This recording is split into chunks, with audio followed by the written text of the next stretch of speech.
আসসালামু আলাইকুম রহমতুল্লাহ বারকাত। আলহামদুলিল্লাহ ওসসালাতু ওয়াসসালামু আলা রাসূলিল্লাহ ওয়া আলা আলিহি ওয়া আসহাবিহি ওয়া মাওয়ালা, আম্মা বা'দ। সবাইকে আন্তরিক প্রীতি, শুভেচ্ছা এবং অভিনন্দন জানিয়ে শুরু করছি আজকের শরিয়া প্রেসক্রিপশনস। যারা যেখান থেকে আমাদের সাথে যুক্ত হচ্ছেন, আল্লাহ তাআলা আপনাদেরকে সর্বোত্তম বিনিময় দান করুন, আল্লাহুম্মা আমিন। এবং আমরা যেন কোরআন এবং হাদিসের সঠিক বক্তব্যগুলো আপনাদের সামনে উপস্থাপন করতে পারি, আমরা যেন আমাদের জীবন ঘনিষ্ঠ প্রশ্নগুলো ঠিকমতো তুলে নিয়ে আসতে পারি, আল্লাহ তাআলা সেই তৌফিক দান করুন, আল্লাহুম্মা আমিন। একজন বোন বলেছেন, কিছুদিন আগে আমার গর্ভপাত ঘটে, যাতে শুধু এক টুকরো গোশত বের হয়, তাতে কোনো অঙ্গ প্রত্যঙ্গ প্রকাশ পায়নি। তারপর লাগাতার 4 দিন রক্ত বের হয়। আমি তা নেফাসের রক্ত মনে করে এই কয়েকদিনের নামাজ পড়িনি, ঠিক আছে কিনা? না, দেখুন প্রিয় বোন, যখন শুধু এক টুকরো মাংস বের হয় এবং সেখানে কোনো প্রাণ আসে না বা তার শরীরে যে অবয়ব বা স্ট্রাকচার এগুলো তৈরি হয় না, তাহলে সেটি আর তারপরে যা হবে সেটি আর সত্যিকার অর্থে নেফাসের রক্ত নয়। আর নেফাসের রক্ত 4 দিন আসলে নয়, বরং এটি 40 দিন বা এর কাছাকাছি একটা সময় হয়।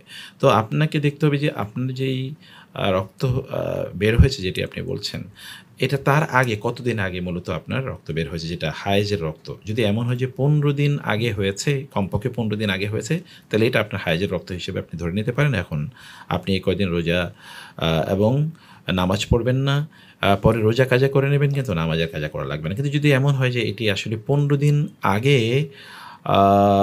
আপনার হায়েজ হয়নি, বরং 15 দিনের মধ্যেই আপনার হায়েজ হয়েছিল, 15 দিনের আগে না, 15 দিনের মধ্যে আপনার হায়েজ হয়েছে, তাহলে এটাকে একটা রোগ, ইস্তেহাজা যেটাকে বলা হয়, রোগ হিসেবে ধরতে হবে।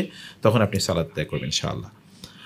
আচ্ছা, তারপরে বলেছেন, এবং আপনি সালাত এখন মিস করতে পারবেন, যে নামাজগুলো আপনি পড়েননি এগুলো কাজা করে নেবেন।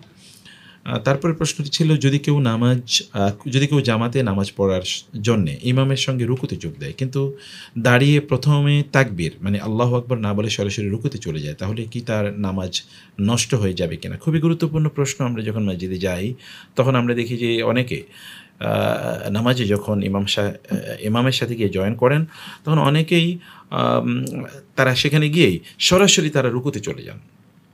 তো সরাসরি আসলে ইমামের সাথে রুকুতে যাওয়া যায় না। আপনাকে দেখতে হবে যে তাকবীরে তাহারিমা করা কিন্তু ফরজ। তাকবীরে তাহারিমা এটা ফরজ। কারণ রাসূলুল্লাহ সাল্লাল্লাহু আলাইহি ওয়াসাল্লাম বলেছেন যে নামাজের মধ্যে মানে তাহরিমুহাত তাকবীরু, অর্থাৎ নামাজে আপনার নিজকে যে আপনি অন্যান্য কাজগুলো থেকে নিজকে বিরত রাখছেন এবং হারাম করে দিচ্ছেন, এটা কিন্তু আল্লাহু আকবার বলার মাধ্যমে। ফলে তাকবীরে তাহরিমা যেটা, এটা কিন্তু ফরজ। এটা না করলে আপনার নামাজ হবে না। তো ফলে আমরা যখন ইমাম সাহেবকে গিয়ে দেখি যে ইমাম সাহেব রুকুতে আছেন, তখন আমাদের দায়িত্ব হচ্ছে আমরা আল্লাহু আকবার আর তাকবীরে তাহরিমা দেব, অতঃপর আমরা রুকুর তাকবীর দেব। রুকুর তাকবীর দেয়া বা সিজদার তাকবীর দেয়া, এগুলো তাকবীর দেয়া সুন্নাহ, কেউ কেউ বলছেন ওয়াজিব। তো এটা যদি পরিত্যাগ করে অনিচ্ছাকৃতভাবে, তাহলে তার নামাজ হয়ে যাবে ইনশাআল্লাহ। সুন্নাহ পরিত্যাগ করলে একটু নামাজের সওয়াবটা একটু কমে যাবে, আদারওয়াইজ তার নামাজ হয়ে যাবে। কিন্তু তাকবীরে তাহরিমা পরিত্যাগ করলে তো তার নামাজই হবে না। সে কারণে আপনারা যখন ইমাম সাহেবকে গিয়ে দেখবেন তিনি রুকুতে আছেন, তখন আপনারা আগে তাকবীরে তাহরিমা বলে আল্লাহু আকবার বলে দাঁড়িয়ে তারপরে আপনারা রুকুতে যাবেন। যদি এমন হয় যে না, ইমাম সাহেব আসলে রুকু থেকে উঠে যাবে, এই কারণে আপনি শুধু তাকবীরে তাহরিমার নিয়তে আল্লাহু আকবার বলে তারপরে আপনি রুকুতে চলে যেতে পারেন। তারপরে এটা উত্তম নয়, বরং উত্তম পদ্ধতি হলো আপনি আল্লাহু আকবার বলে তাকবীরে তাহরিমা করে তারপরে আরেকটা তাকবীর দিয়ে আপনি দ্রুত চলে যান, কোনো সমস্যা নেই ইনশাআল্লাহ। এটি আপনি করতে পারেন। কিন্তু যদি এমন হয় যে আপনি ইমামের সাথে আছেন, ইমাম সাহেব রুকুতে গিয়েছেন, আপনি আগ থেকে ইমাম সাহেবের সাথে আছেন, আপনি রুকুতে গিয়েছেন, সেই ক্ষেত্রে আপনি তাকবীরে তাহরিমা তো আগে আপনি করেছেন, কিন্তু রুকুর তাকবীরটা আপনি বলতে ভুলে গেছেন, করেননি, তাহলে আপনার নামাজ হয়ে যাবে, কোনো সমস্যা নেই। সওয়াব একটু ঘাটতি হবে।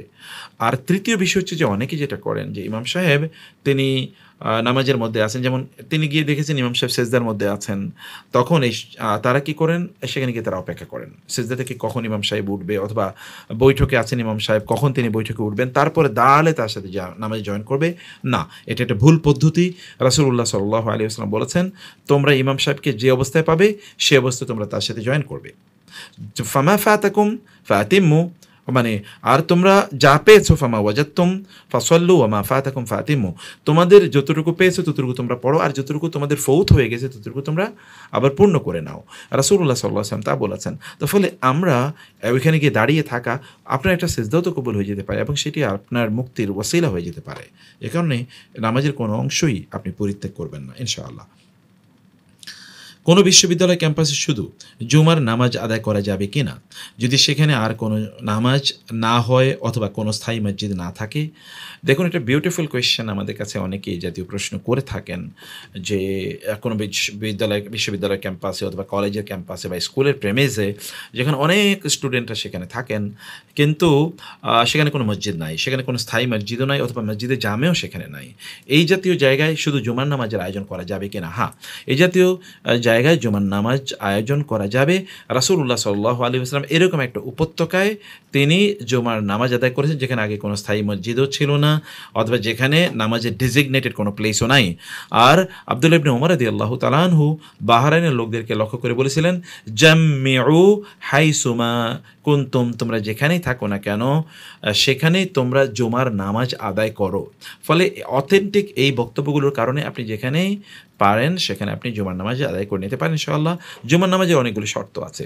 তোমাদের 1 নম্বর শর্ত হচ্ছে যে সেখানে অবশ্যই আজান লাগবে, একামত লাগবে এবং সেখানে কমপক্ষে 4 জন মুসল্লি, এটা হানাফি এবং অন্যান্য মাযহাব অনুসারী, আর অন্যান্য মাযহাব অনুসারী সেখানে প্রায় 40 জনের মতো বা তার আশেপাশে এরকম লোক লাগবে।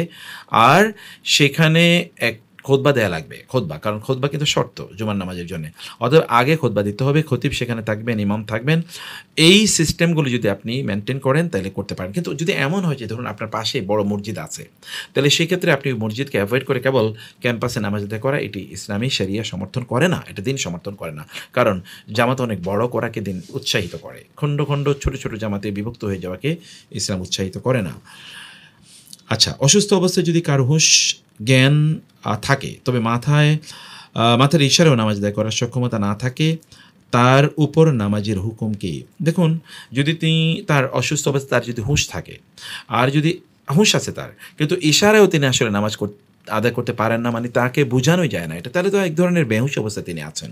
এই ব্যক্তির উপর নামাজ বাধ্যতামূলক নয় যদি তিনি ইশারাটাও না বোঝেন, আপনার আদেশ নির্দেশ এগুলো কোনো কিছু বা ইঙ্গিত তিনি কোনো কিছু না বোঝেন, তাহলে তার নামাজ তার জন্যে মানে বাধ্যতামূলক নয়। ইনশাআল্লাহ আপনারা তার জন্য দোয়া করতে থাকুন। তারপরে আপনারা তাকে তালকিন মানে বারবার তাকে বলতে থাকুন যেন তিনি লা ইলাহা ইল্লাল্লাহ মানে তালকিন ও কালিমাতি আশ-শাহাদা, কালিমাতুত তাওহীদ বা কালিমাতে তয়্যিবা, এটা তাকে বারবার তাকে বলা এবং তাকে নামাজের কথা তাকে বলা। তিনি যদি বোঝেন তাহলে তো পড়লেনই, আদারওয়াইজ তিনি এর জন্য ক্ষমাপ্রাপ্ত হবেন ইনশাআল্লাহ। তারপরে প্রশ্নটি হলো, ভিতরের নামাজে দোয়ায় কুনুত পড়লে বা দোয়ায় কুনুত পড়তে ভুলে গেলে অথবা দোয়ায় কুনুতের আগে তাকবীর বলতে অথবা হাত উঠাতে ভুলে গেলে করণীয় কি? ভিতরের সালাতে দোয়ায় কুনুত পড়া এটি কি? এটা নিয়ে উলামায়ে কেরামের মধ্যে ইখতিলাফ আছে। হানাফি মাযহাব অনুসারে ভিতরের সালাতে দোয়ায় কুনুত পড়া ওয়াজিব, আর অন্যান্যরা মনে করেন এটি সুন্নাহ। ফলে অন্যান্যদের মধ্যে কেউ যদি দোয়ায় কুনুত না পড়ে তাহলে তার নামাজ হয়ে যাবে, যদিও তার নামাজের মধ্যে ঘাটতি থাকবে কিন্তু নামাজ হয়ে যাবে। আর হানাফি মাযহাব অনুসারে দোয়ায় কুনুত পড়া যেহেতু ওয়াজিব, ফলে কেউ যদি দোয়ায় কুনুত না পড়ে ইচ্ছাকৃতভাবে তিনি যদি পরিত্যাগ করেন তাহলে তার নামাজ মাকরুহে তাহরিমি হবে, ভয়ঙ্করভাবে ত্রুটিপূর্ণ হবে। আর কেউ যদি এটি না পড়েন, তিনি ভুলে গেছেন এবং তাইলে তিনি পরবর্তীতে সাজদাতুস সাহু তিনি প্রদান করবেন, মানে সাহু সাজদা তিনি প্রদান করবেন। আর যদি তিনি তাও করতে না মানে তার ভুলে যান, তিনি দোয়ায় কুনুতও করেন নাই এবং সাহু সাজদাও তিনি দিতে ভুলে যান, তাহলে তার সালাত হয়ে যাবে, সালাত তার দ্বিতীয়বার পড়া লাগবে না ইনশাআল্লাহ। কিন্তু দোয়ায় কুনুতের আগে আমরা দেখি যে সেখানে একটা তাকবীর দেয়া লাগে। এই তাকবীরটা কেবল হানাফি মাযহাবে আছে যে দোয়ায় কুনুতের আগে তাকবীর দেবেন, কিন্তু অন্যান্য মাযহাবে আমরা এটা কিন্তু তাকবীর দেখি না, যেটাকে উল্টা তাকবীর বলা হয় আমাদের এই অঞ্চলে। সেটা মূলত যখন অন্য মাযহাব অনুসারে ক্বাবলা আন ইয়ারকা আও বা'দা আন ইয়ারকা, মানে রুকুতে যাওয়ার আগে একজন ব্যক্তি হাত তুলে তারপরে আল্লাহর কাছে দোয়া করা শুরু করে দেবেন, এখানে নতুন করে তাকবীর দেওয়ার প্রয়োজন নেই। অথবা রুকু থেকে উঠেই তিনি সামি আল্লাহু লিমান হামদা রব্বানা লাকাল হামদ এরপরে বলে তারপরে তিনি দোয়া করা শুরু করে দেবেন, এখানে এক্সট্রা কোনো তাকবীরের প্রয়োজন নেই। ফলে এই তাকবীর যদি কেউ মিস করে তাহলে তার এটা সুন্নাহ, তার সালাত হয়ে যাবে, কোনো সমস্যা হবে না ইনশাআল্লাহ। আচ্ছা, ভিতরের নামাজে দোয়ায় কুনুত পড়তে গেলে আচ্ছা, এটা আরেকটা প্রশ্ন না, ভিতরের নামাজে দোয়ায় কুনুত পড়তে ভুলে গেলে অথবা দোয়ায় কুনুতের আগে তাকবীর তাহরিমা তাকবীর অথবা হাত উঠাতে ভুলে গেলে মানে করণীয় কি? ওটা আমরা বলেছি। আচ্ছা, সেই ক্ষেত্রে সাজদায়ে সাহু দিতে হবে কিনা আর না দিলে নামাজ হবে কিনা। মাত্র আমরা এই বিষয়টি বলেছি যে হানাফি মাযহাব অনুসারে তাকে যদি তিনি দোয়ায়ে কুনুত না পড়েন তাহলে তাকে সাহু সেজদা প্রদান করতে হবে। তিনি যদি তাও বলে যান তাহলে তার নামাজ হয়ে যাবে, তাকে দ্বিতীয়বার নামাজ আদায় করতে হবে না।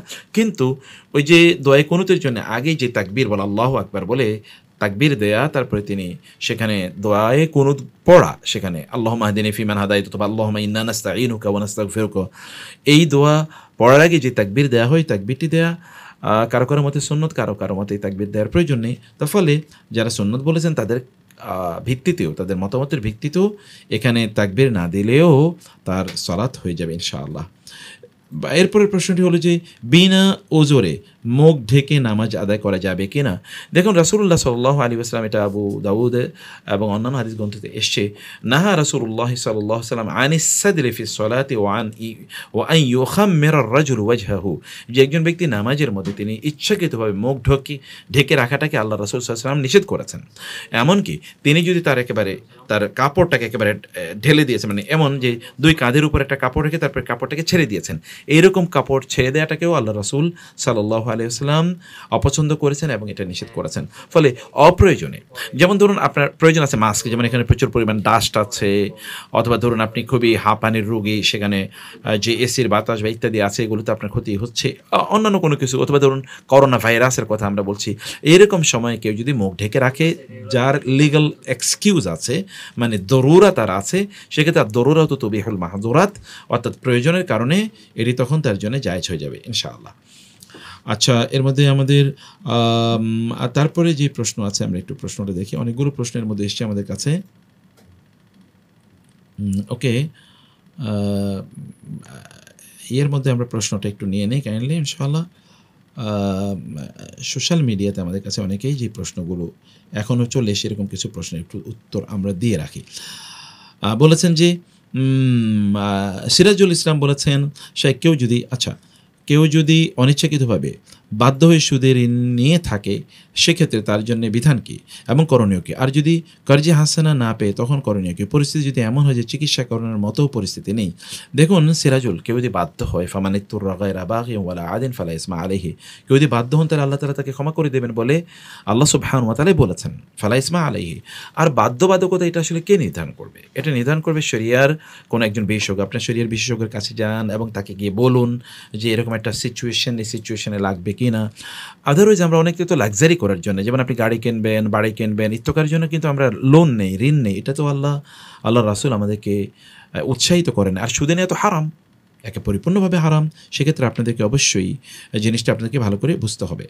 আচ্ছা, তারপরে প্রশ্নগুলো আমরা আশা করছি যে কম্পাইলেশন আকারে পেয়ে যাব আমি। তারপরে প্রশ্নটি হলো যে বিয়ের পর যদি স্বামী স্ত্রীর মধ্যে কোনো রকম দেখা সাক্ষাৎ বা সহবাস না ঘটে, তবুও কি স্ত্রীর জন্য ইদ্যত পালন করা জরুরি হয়ে যাবে? হ্যাঁ, স্ত্রীর জন্য ইদ্যত পালন করা সর্বাবস্থায় জরুরি। যেমন ধরুন কারো মোবাইলে বিয়ে হয়েছে, স্বামী বিদেশে আছে, অথবা ধরুন স্বামী শহরে, তিনি গ্রামে, অথবা ধরুন হঠাৎ করে বিয়ে হয়ে গেছে, এরপরে স্বামী চলে এসছে, এরকম কোনো অবস্থায় যদি স্বামী যদি মারা যান, তাইলে স্ত্রীর ইদ্যত পালন করতে হবে।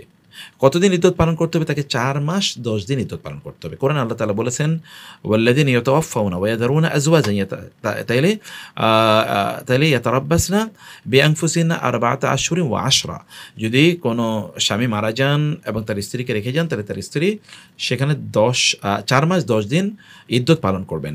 এবং এর উপর ভিত্তি করে উলামায়ে কেরাম তারা ঐক্যমত যে এখানে তার সাথে সাক্ষাৎ ঘটেছে কিনা, নির্জন নিবাস ঘটেছে কিনা, এগুলো ইস্যু না। ইস্যু হলো আল্লাহ তাআলা যে বিধান দিয়েছেন 4 মাস 10 দিনের ইদ্যত পালন, এটা তাকে করতে হবে পরবর্তীতে বিয়ে করার জন্য। আচ্ছা, বিয়ের পর এটা আমরা বলেছি, ইদ্যতের সময়সীমা অতিক্রান্ত হওয়ার পূর্বে কি স্ত্রীকে অন্যত্র বিবাহ দেওয়া বৈধ হবে? না, আমরা এর আগে বলেছি যে ইদ্যতের সময়সীমা পূর্ণ হওয়ার আগে এই নারী অন্য কোথাও বিয়ে করতে পারবেন না। কেবল ইদ্যত পালন এর পরেই আল্লাহ তাআলা বলেছেন, ফাইযা বালাগনা আজালাহুন্না ফালা তা'দুলুহুন্না ইয়ানকিহনা আযওয়াজাহুন্না, তারা যদি তাদের ইদ্যত পালন শেষ করে তারপরে তারা বিয়ে করতে পারবে, তাদেরকে বাধা দেওয়া যাবে না। তারপরে প্রশ্ন করেছেন, আমি কোনো কাজ না করার জন্য আল্লাহর কসম করেছিলাম, এ কথা বলে যে আমি আর কাজটি করব না, পরে আমি ভুলে তা করে ফেলি, এতে কি আমার কসম ভঙ্গ হয়েছে?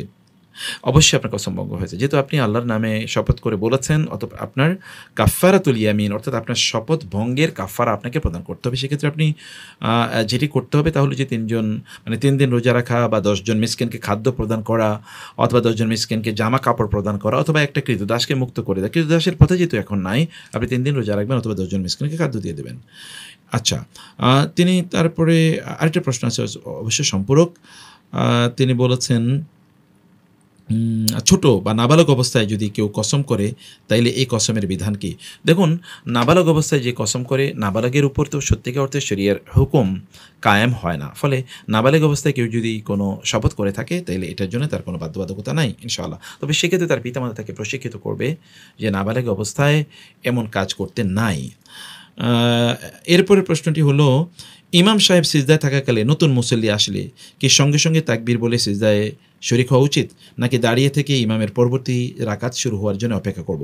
আমরা দেখুন এই কথাটি মাত্র আমরা বলেছি যে আমরা যখন মসজিদে যাই অনেকে দেখি যারা ইমামের সাথে গিয়ে মানে যারা কিছু মানে রাকাত ইমামের সাথে পাননি, বরং মধ্যখানে গিয়ে ইমাম সাহেবকে পেয়েছেন।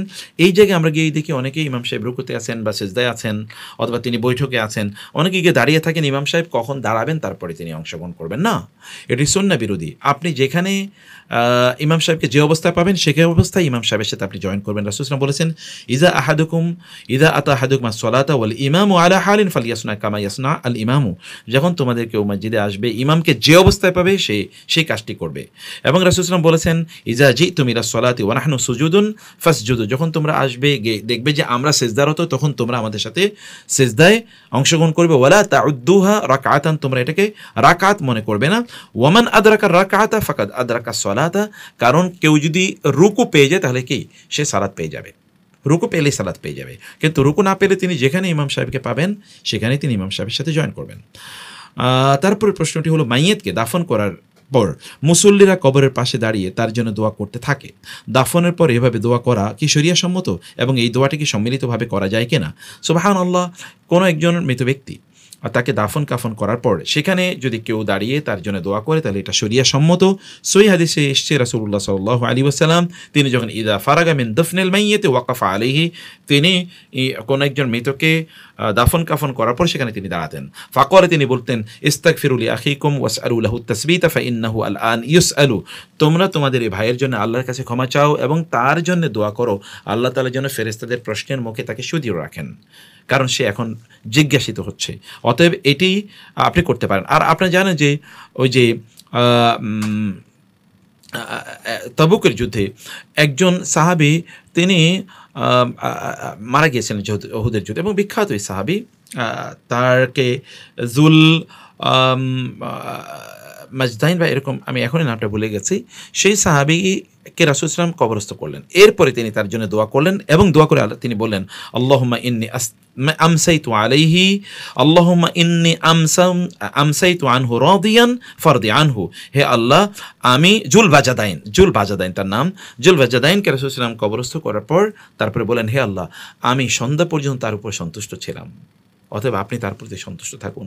হুযায়ফা রাদিয়াল্লাহু তাআলা বললেন, আমি যখন রাসূল ইসলামের ব্যাপারে রাসূল ইসলামের মুখ থেকে জুল বাজাদাইনের ব্যাপারে এই দোয়া শুনেছি, এই মন্তব্য শুনেছি, তখন আমি বললাম আফসোস করে, হারে আজকে কবরের মানুষটি যদি আমি হতাম তাহলে রাসূলের এই কথা আমি শুনতে পেতাম। হে আল্লাহ, আমি সন্ধ্যা পর্যন্ত তার ব্যাপারে সন্তুষ্ট ছিলাম, অতএব তুমি তার ব্যাপারে সন্তুষ্ট থাকো। এটা অসাধারণ। আল্লাহ রাসূল সাল্লাল্লাহু আলাইহি ওয়াসাল্লাম কাউকে এভাবে অ্যাপ্রিসিয়েট করা, এটা খুবই গুরুত্বপূর্ণ। আরেকজন প্রশ্ন করেছেন, আমার বয়স 25, কিছু চুল সাদা হয়ে গেছে, বিয়ের আগে কি কালো খেজাব ব্যবহার করা যাবে কি না? সুবহানাল্লাহ, রাসূল সাল্লাল্লাহু আলাইহি ওয়াসাল্লাম বলেছেন যে তোমরা গাইয়িরু হাযা শাইবা ওয়াজান্নিবুস সাওয়াদা, যে তোমাদের চুলগুলো যদি এমন হয় যে চুলগুলো মানে ধরেন বয়সের কারণে না, এমনিতে বিভিন্ন কারণে চুল সাদা হয়ে যেতে পারে, তো সেক্ষেত্রে বয়সের কারণে যদি চুল সাদা হয় তাহলে এই চুল কোনো অবস্থায় কালো রং ব্যবহার করা যাবে না, কোনো অবস্থায় না, এটা হারাম, আল্লাহ রাসূল সাল্লাল্লাহু আলাইহি ওয়াসাল্লাম বলে গিয়েছেন। কিন্তু যদি এমন হয় যে বয়সের কারণে না বরং বিভিন্ন রোগের কারণে এটা হয়ে গেছে, এখন এই চুল এরকম হওয়ার কারণে অনেকে তাকে বৃদ্ধ মনে করছেন, বিয়ে শাদী হচ্ছে না, ইত্যাকার কোনো কিছু যদি হয়, তাহলে এই ব্যাপারে ইমাম জুহরি রাহমাতুল্লাহ তিনি বলেছেন, কুন্না নুখাদ্দিবু বিসসাওয়াদি ইয কানা আল ওয়াজহু জাদীদান, মানে আমরা যদি এমন হতো যে আমরা মূলত যুবক, মানে তাদের সময়ের কথা বলছেন, মূলত যুবকদেরকে তারা যদি কালো রং ব্যবহার করতে চাইতো তখন আমরা তাদেরকে এই রং ব্যবহার করতে দিতাম। কারণ হচ্ছে এটা আসলে ক্যামোফ্লেজ না বা কাউকে ডিসেপশন, ধোকা দেওয়ার জন্য না। আপনি যখন বয়স হয়ে গেছে কিন্তু চুল দাঁড়িয়ে আপনি তখনও কালো রং ব্যবহার করে আপনি কালো করে রাখবেন, তখন আপনি মানুষকে আপনি ধোকা দিলেন। আপনার বয়স একরকম কিন্তু আপনি ধোকা দিলেন, কিন্তু এটা আপনি করতে পারেন না। যদি এমন হয় যে তার বয়সে আসলে কম কিন্তু এটা চুল পেকে গেছে অন্য কারণে, তাইলে করতে পারেন বলে কেউ কেউ এই ফাতোয়া দিয়েছেন, যেমন ইমাম জোহরি ইবনে শিহাব আজ-জোহরির রাহিমাহুল্লাহ তিনি কথা বলেছেন। আচ্ছা, তারপরে প্রশ্ন হলো যে কিছুদিন আগে আমি এক দুর্ঘটনায় আমার বাম হাতের কবজির দিকে মারাত্মকভাবে জখমে আক্রান্ত হয়েছি। ডাক্তার ক্ষতস্থানে ব্যান্ডেজ করে দিয়েছে, এখন পানি লাগাতে নিষেধ করেছেন। অবস্থায় আমি কীভাবে উজু করবো? দেখুন, আপনি উজু তো করবেন স্বাভাবিকভাবে, কেবল ব্যান্ডেজের জায়গাটাতে আপনি মাসে করে নেবেন। এটা পায়ে হতে পারে, হাতে হতে পারে, ব্যান্ডেজের জায়গাটা আপনি মাসে করে নেবেন। জানাজার জন্য নির্ধারিত সময়ে পৌঁছতে পারিনি, একটু দেরি করে পৌঁছেছি। আমার উজু ছিল না, আশেপাশে উজু করার মতো পানিও ছিল না। তাড়াতাড়ি করে তায়াম্মুমে নামাজে শরিক হয়ে যাই। এই নামাজ পড়া যাবে কি না, বা তায়াম্মুমের মাধ্যমে জানাজায় অংশগ্রহণ করা যাবে কি না? হ্যাঁ, এটি করা যাবে। আব্দুল্লাহ ইবনে আব্বাস রাদিয়াল্লাহু তিনি বলেছেন, ইযা খিফতা আন তাফুতাকা আল জানাজাতু আনতা আলা গায়রি উযুইন ফাতায়াম্মাম ওয়াসাল্লি। যদি তোমার এমন হয় যে তুমি কোথাও গিয়ে জানাজার নামাজে অংশগ্রহণ করতে চাচ্ছ, সেখানে কোথাও পানি নাই, আবার তোমার অজুও নাই, তাইলে তুমি ফাতায়াম্মাম ওয়াসাল্লি, তাহলে তুমি তায়াম্মুম করো এবং তুমি নামাজ আদায় করো। এটি তোমার জন্য করা যায় যাচ্ছে। আচ্ছা, আমরা এরপরে অনেকগুলো প্রশ্ন পেয়েছি। আমরা বলেছি প্রশ্নগুলোর একটু আমরা এবার উত্তর দিয়ে নেই। আমরা দেখি যে প্রশ্নগুলো কোথায় আছে, কী অবস্থা আছে ইনশাআল্লাহ। আচ্ছা, আল্লাহ সুবহানাহু ওয়া তাআলা, এবং আমরা আপনাদেরকে বলবো যে আপনারা সত্যিকার অর্থে আপনাদের সবার জন্য আমরা কল্যাণ কামনা করছি, এবং আমরা 30 মিনিট পরে আপনাদের বলেছি যে আপনাদের সরাসরি কল নেবেন ইনশাআল্লাহ। কল নেওয়ার আগে এর মধ্যে আমাদের কাছে যে প্রশ্নগুলো ইতিমধ্যে ফেসবুকে চলে এসেছে, সোশ্যাল মিডিয়াতে, সেগুলো একটু আমরা উত্তর দিয়ে রাখি। বলেছেন যে সে আমাদের ডিভোর্স হয়ে গেছে, সে আমার কাছে দেনমোহরের টাকাটা পুরোটাই পায়, এখন আমি কি তার টাকাটা তাকে দেব? এটা কি দিতে হবে? হ্যাঁ, এটা ফরজ। ওয়াতুন নিসা সাদুকাতিহিন্না নিহলাতান, তোমরা তোমাদের স্ত্রীদেরকে তাদের মহারানা টাকা পরিপূর্ণ সন্তুষ্টি চিত্তে প্রদান করো। এটা আপনাকে প্রদান করতে হবে। হারাম হবে যদি আপনি এটা প্রদান না করেন, কিন্তু এটা আপনার ঋণ, কিয়ামতের দিন দিতে হবে। আজকে যদি না দেন, কিয়ামতের দিন দিতে হবে। আমার রাগ হয় ইদানিং বউয়ের সাথে, আমি রাগ করতে চাই না, তবুও রাগ হয়ে যায়। রাগ এটি আসে শয়তানের পক্ষ থেকে। যখন আপনার রাগ আসবে, রাসূল সাল্লাল্লাহু আলাইহি ওয়াসাল্লাম বলেছেন, এই একটা লোককে রাগান্বিত অবস্থায় তিনি দেখেছেন, তিনি বললেন যে আমি জানি এই লোকটাকে যদি এখন এই জিনিসটা পড়ে, তাহলে তার রাগ দূর হয়ে যাবে। সাহাবায়ে কেরামরা সেটা বলেন কি? তিনি বলেন আউযু বিল্লাহি মিনাশ শাইতানির রাজিম। তিনি বলছেন শয়তানের পক্ষ থেকে রাগ আসে, আর রাগ এটা আগুন থেকে, আর শয়তান আগুনের তৈরি। এই কারণে যখন মানুষ রাগান্বিত হয়, তখন তার এই যে দুই চোয়ালের মধ্যবর্তী যে রগগুলো, এগুলো ফুলে যায়। তোমরা কি দেখো না এটা যে ফুলে যায়? আবার রাসূল সাল্লাল্লাহু আলাইহি ওয়াসাল্লাম বলেছেন, যখন তোমাদের মধ্যে কেউ রাগ করবে, তখন সে ফাল ইয়াজলি, সে যেন বসে যায়। অন্য হাদিসে রাসূল সাল্লাল্লাহু আলাইহি ওয়াসাল্লাম বলেছেন, সে যেন তার জায়গা পরিবর্তন করে, কারণ এখানে ইনফেস্টেড বাই শয়তান, এই জায়গাতে শয়তান চলে এসছে। আবার অন্য হাদিসে সে যেন অজু করে, কারণ অজুর মাধ্যমে এই ব্যক্তি কী করবেন? তার নিজকে শীতল করবেন, কারণ রাগ তো শয়তানের পক্ষ থেকে আসে, শয়তান আগুন দিয়ে তৈরি, এই জন্য মানুষ রাগান্বিত হয় এই কারণে। আচ্ছা, রাগ দমন করার উপায় কি? রাগ দমন করার অনেকগুলো উপায় আছে। তোর মধ্যে হচ্ছে, যখন আপনার স্ত্রী যখন এমন কোনো কথা বলবেন যে আপনার রাগ উঠছে, তখন আপনি ওখান থেকে সরে যান। তখন আপনি মাটির দিকে তাকিয়ে থাকুন, তখন আপনি আউযু বিল্লাহি মিনাশ শাইতানির রাজিম ইত্যাদি পড়তে থাকুন। তখন আপনার স্ত্রীর ভালো গুণগুলোর কথা আপনি চিন্তা করুন। এর মাধ্যমে আপনি আপনার রাগকে নিয়ন্ত্রণ করতে পারবেন। রাগকে আপনি কেন নিয়ন্ত্রণ করবেন না? রাগ, অনেক বেশি রাগ করলে তো আপনি তখন হার্ট ফেল করবে আপনার, অথবা আপনি তখন মানে ব্রেনে স্ট্রোক করবেন আপনি। এরকম অনেক কিছু করতে পারবেন। আপনার ব্লাড প্রেশার বেড়ে যাবে, আপনার সুগার, আপনি তখন হাইপার টেনশনে কি হাইপার রাগে কিন্তু মানুষের মৃত্যু হয়। আপনি হার্ট ব্লক হয়ে যাবে। আপনি এটা কেন করবেন? নিজের এটা করবেন না, আর এগুলোকে বরং নিয়ন্ত্রণ করার চেষ্টা করুন। বলেছেন যে আমি যে জায়গায় নামাজ পড়ি, সিজদার সামনে ওয়াশরুম, এমন জায়গায় নামাজ পড়া যাবে কেন? কোনো সমস্যা নেই। যদি ওয়াশরুম একেবারে আলাদা ক্লোজ করা থাকে, তাহলে সেখানে আপনি নামাজ আদায় করতে পারবেন। কেবল নামাজ আদায় করা যায় না কোথায়? ওয়াশরুমের ভিতরে, অথবা যেখানে গরু, ছাগল বা ঘোড়া, উটের আস্তাবল আছে, সেখানে নামাজ আদায় করা যায় না। রাস্তায় নামাজ আদায় করা যায় না, কবরস্থানে নামাজ আদায় করা যায় না। আদারওয়াইজ অন্য জায়গায় আপনি নামাজ আদায় করতে পারবেন। নামাজে মন বসে না, এবং আল্লাহর সাথে সম্পর্ক কীভাবে বৃদ্ধি করতে পারে? নামাজে মন না বসার কারণে আপনি যেটি করবেন, এক নম্বরের কাজ হচ্ছে যে আপনি নামাজটাকে একটু লম্বা সময় জুড়ে করবেন। আপনি নামাজে লম্বা সূরা পড়বেন, অথবা লম্বা রুকু করেন, লম্বা সিজদা করেন, তাই না? এই কাজটা আপনি করেন। যদি আপনি লম্বা সময় জুড়ে নামাজ আদায় করতে পারেন, তাহলে আপনার মন বসবেই নিশ্চিত। এটা একটা মানে এটাই বলি আমরা পরীক্ষিত একটি মানে বাস্তবতা। অতএব আপনি এটা করুন। ২ নম্বর বিষয় হচ্ছে যে বেশি লম্বা সময় জুড়ে কোরআন তেলাওয়াত করুন। আর ৩ নম্বর বিষয় হচ্ছে মসজিদে আগে চলে যাবেন। মসজিদে নামাজের আগে যাবেন, একটু আগে একেবারে ইমামের কাছে বসবেন। আবার মসজিদে সবার পরে বের হবেন। একেবারে তাড়াহুড়ো করে বের হয়ে যাবেন না, তাহলে আপনার নামাজে মন বসবে ইনশাআল্লাহ। মৃত মানুষের আকিকা দেয়া কি জরুরি? না দিলে কোনো সমস্যা আছে? না, মৃত মানুষের আকিকা দেয়ার ইস্যু না। ইস্যু হলো যদি কারো আকিকা না হয়ে থাকে আগে, তাহলে তার আকিকা দিয়ে দেওয়াটা উত্তম। এটা ফরজ বা ওয়াজিব কোনো কিছু না, এটা সুন্নাতে মুআক্কাদা। আপনি না দিলেও কোনো সমস্যা নেই ইনশাআল্লাহ, কিন্তু সামর্থ্য থাকলে দেয়া উত্তম ইনশাআল্লাহ। বলেছেন যে আমি প্রতিদিনকে প্রোডাক্টিভ করতে চাই, কিন্তু প্রতিদিনই অলসতার মাধ্যমে কাটে। আমি অতিষ্ঠ এবং ফালতু জীবন নিয়ে। দেখুন, আপনি প্রত্যেকটা দিন যদি প্রোডাক্টিভ করতে চান, তাহলে আপনাকে আমরা কয়টা নাসিহা করি। ১ নম্বর নাসিহা হচ্ছে যে আপনি আগে ঘুম থেকে উঠবেন। আপনি সকালে ফজরের পর ঘুম থেকে উঠবেন না, ফজরের আগে ঘুম থেকে উঠবেন। সূর্য ওঠার পরে ঘুম থেকে না, সূর্য ওঠার আগে ঘুম থেকে উঠবেন। রাসূলুল্লাহ সাল্লাল্লাহু আলাইহি ওয়াসাল্লাম বলেছেন, কোনো একজন ব্যক্তি যদি সূর্য ওঠার পর ঘুম থেকে উঠে, তাইলে সে ফাসবাহা খাবিসান নাফসি কাসলান, তাহলে সে একেবারে খুবই নিয় একটা অন্তর নিয়ে সে ঘুম থেকে জেগে ওঠে এবং সে তখন খুব অলস থাকে। অতএব এটা আপনি করবেন না। আগে একটু আর্লি ঘুমিয়ে যাওয়ার চেষ্টা করুন, একটু তাহাজ্জুদে নামাজ পড়ার চেষ্টা করুন ইনশাআল্লাহ। ফজরের পরে লম্বা সময় জুড়ে কোরআন তেলাওয়াত করুন অথবা কোরআন তেলাওয়াত শুনুন। এটা ২ নম্বর। আর ৩ নম্বর বিষয় হচ্ছে সকালে ভোরে আপনি কিছু প্ল্যান করুন, ২টা-৩টা প্ল্যান করুন। বড় কোনো প্ল্যান নেবেন না, ছোট ছোট প্ল্যান নেন। যেমন আপনি ধরেন ১ পারা কোরআন তেলাওয়াত করবেন, অথবা ধরুন ১০টা হাদিস আপনি পড়বেন, অথবা ধরুন ইসলামিক কোনো সাহিত্যের বই ধরুন আপনি ২০ পৃষ্ঠা পড়বেন। এগুলো আপনি পড়ুন। এইভাবে ছোট ছোট কিছু প্ল্যান আপনি তৈরি করুন। এর মাধ্যমে আপনি দেখবেন যে আপনি তখন ইনশাআল্লাহ এগিয়ে যাবেন। বড় প্ল্যান নিতে গিয়ে কোনোটাই হয় না, তখন হতাশা অনেক বেশি তৈরি হয়। বুঝতে পেরেছেন? এগুলো যেন কোনোভাবে আপনাকে কাবু না করতে পারে। আচ্ছা, আমি গাড়িতে সালাত আদায় করছি, কিন্তু জানি না পশ্চিম কোন দিকে। সালাত হয়েছে? হ্যাঁ, আপনার সালাত হয়ে যাবে, কোনো সমস্যা নেই। আপনি কেবল প্রথম যখন সালাত আদায় করবেন, তখন আপনি একটু নিশ্চিত হওয়ার চেষ্টা করবেন যে কেবলামুখী হতে পারেন কিনা। আর যদি কেবলামুখী না হতে পারেন, তাইলে আল্লাহ তাআলা বলেছেন, ফাআইনামা তুওয়াল্লু ফাসাম্মা ওয়াজহুল্লাহ, তোমরা যেদিকেই ফিরে সালাত আদায় করো সেদিকে আল্লাহ তাআলা রয়েছেন। অতএব আল্লাহর চেহারা সেদিকে রয়েছে, অতএব তোমরা সালাত আদায় করলে সালাত হয়ে যাবে ইনশাআল্লাহ।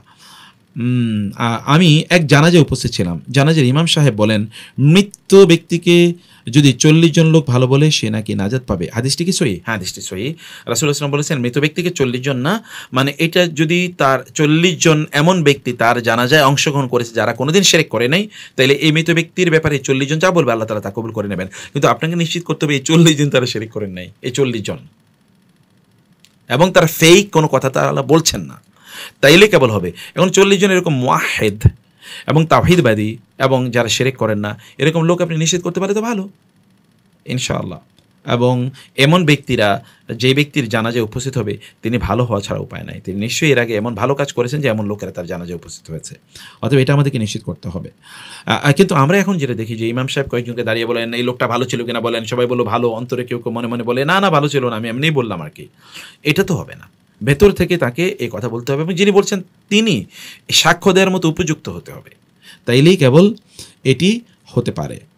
আচ্ছা, আমাদের মসজিদে একজন টয়লেট নির্মাণের জন্য অর্থ দিতে চাচ্ছে। টাকাটা হারামের টাকা, এখন আমাদের নেওয়া ঠিক হবে কিনা? না, হারামের টাকা দিয়ে মসজিদ ইত্যাদি নির্মাণ করবেন। জাহেলি যুগের লোকেরাই তো, তারা বাইতুল্লাহ নির্মাণ করার জন্য তারা হারামের টাকা নেয় নাই, সুদের এবং মানে মদ বিক্রির অথবা প্রস্টিটিউশনের টাকা তারা নেয় নাই। তাহলে আমরা এখন এটা করার জন্য কীভাবে এই টাকা নেই? এটা নেবেন না। এবং এই জাতীয় লোকদেরকে ডেটারেন্স প্রদান করা, নাহলে সার্টিফিকেশন প্রদান করা, হ্যাঁ তারা তো মসজিদে টাকা দিচ্ছেই, এটা করবেন না। তারা এই সকল টাকা তারা অন্য জায়গায় কোথাও ব্যবহার করুক, আল্লাহর ঘরে এই টাকা ব্যবহার করা ঠিক হবে না ইনশাআল্লাহ। আচ্ছা, প্রশ্ন হলো যে কবর জিয়ারতের আগে যে কবরের সামনে ইস্তেগফার পড়ে ৩ বার সূরা ফালাক, সূরা নাস, ইখলাস পড়ে, আরও কিছু পড়ে, এগুলো সম্পর্কে জানতে চাচ্ছি। না, এগুলো শরিয়ার কোনো দলিল দ্বারা, শক্তিশালী কোনো দলিল দ্বারা এগুলো সাবেত নয়। বরং আমরা যখন কবরস্থানে যাই তখন আমাদের কাজ দুটো, তাকে সালাম প্রদান করা এবং তার জন্য দোয়া করা। আসসালামু আলাইকুম আহলি দিয়ারি কওমি মুসলিমিন, যেটা সহিহুল মুসলিমে যে দোয়াটি এসছে, সালাম এসছে, সেটা করা এবং তার জন্য দোয়া করা, যেটি আমরা এর আগে বলছি। এর বাইরে অন্য জিনিসগুলো সুন্নাহ দ্বারা সমর্থিত নয়। আমি একজন বিশ্ববিদ্যালয়ের পড়ুয়া ছাত্র, একজন মুসলিম হিসেবে আমার পড়াশোনা এবং ঘুমের রুটিন কেমন হওয়া উচিত? খুবই অসাধারণ প্রশ্ন। বিশ্ববিদ্যালয়ের ছাত্র হিসেবে আমরা আপনাকে যে কথা বলবো যে আপনার সময়গুলোকে আপনি 3টা ভাগে বিভক্ত করুন। একটা ভাগ আপনার পড়াশোনার জন্য রাখুন, আরেকটা ভাগ আপনার ব্যক্তিগত কাজ ইত্যাদির জন্য রাখুন, আরেকটা ভাগ আপনি আপনার রবের জন্য রাখুন। আল্লাহর জন্য রাখুন। এভাবে আপনার সময়টাকে ভাগ করুন। সেখানে আপনার রবের জন্য আপনি কম রাখেন, 2 ঘন্টা রাখেন, 3 ঘন্টা রাখেন, কিন্তু আপনার রবের জন্য সময় নির্ধারিত করে রাখবেন। সেটা সালাত, কোরআন তেলাওয়াত, তাসবিহ, তাহলিল, যিকির, আজকার এগুলোর জন্য আপনি রাখবেন। আর কিছু সময় আপনি আপনার ঘুম, তারপরে ওয়াশরুম, গোসল, খাওয়া দাওয়া ইত্যাদির জন্য রাখেন। আর একটা সময় আপনার পড়াশোনার জন্য রাখেন। সেটি পড়াশোনা আপনি কলেজে, ইউনিভার্সিটিতে গিয়ে পড়লেন অথবা বাসায় পড়লেন, এরকমভাবে রাখুন। কিন্তু মনে রাখবেন, আল্লাহকে যত বেশি সময় দেবেন তত সময়ের মধ্যে আল্লাহ বারাকা দেবে। আল্লাহকে সময় যত কম দেবেন তত সময়ের মধ্যে বারাকা কম হবে। আল্লাহ সুবহানাহু ওয়া তাআলাকে সময় যত কম দেবেন তত আপনি কম জানবেন। আল্লাহকে যত বেশি সময় দেবেন তত আপনি বেশি জানবেন। অতএব এটা আপনার করা দরকার। 1 2 নম্বর বিষয় হচ্ছে, আপনি সকালবেলার ঘুমকে আপনার জন্য হারাম করে দেন। আর্লি ঘুমানোকে আপনার জন্য বাধ্যতামূলক করে দেন। আপনি রাতের খাবার 10টার আগে 9টার মধ্যে আপনি খাওয়াতে আপনার জন্য বাধ্যতামূলক করে নেন। ঠিক আছে? আপনি একটু ভোর রাতে যখন সকলে ঘুমানো, এই অবস্থায় আপনি ভোর রাতে ঘুম থেকে উঠে একটু তাহাজ্জুদের নামাজ আদায় করা, এরপরে আপনি আপনার মৌলিক পড়াগুলো পড়ার জন্য ব্যবস্থা করুন ইনশাআল্লাহ। আপনি প্রত্যেকটা সময়কে আপনি একেবারে টাইম লাইনের মধ্যে নিয়ে আসুন যে আপনি কোন সময় কী করবেন। আল্লাহ রাসূল সাল্লাল্লাহু আলাইহি ওয়াসাল্লামের 24 ঘন্টা কেমন ছিল, এরকম বই আছে বাজারে। 24 ঘন্টা রাসূলের সাথে একদিন, এই জাতীয় বইগুলো আপনি দেখলে সেখানে নিশ্চিত আপনি পেয়ে যাবেন ইনশাআল্লাহ। তো ফলে পড়াশোনা যে আপনি ইউনিভার্সিটির কতক্ষণ থাকবেন, বাকি সময়টা আপনি কী করবেন, একটা রুটিন করেন।